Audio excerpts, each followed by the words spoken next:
Congratulation Tony. আরে তোরা সবাই এসছি, হাই হাই।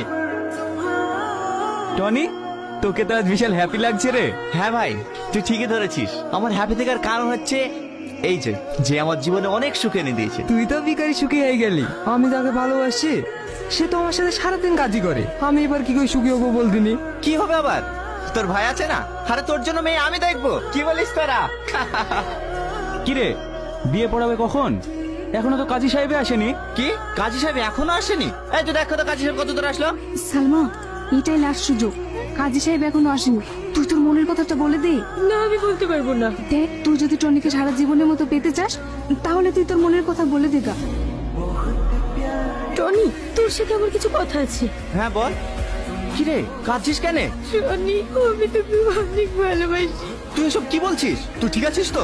আজকে আমার বিয়ে। আমি ঠিক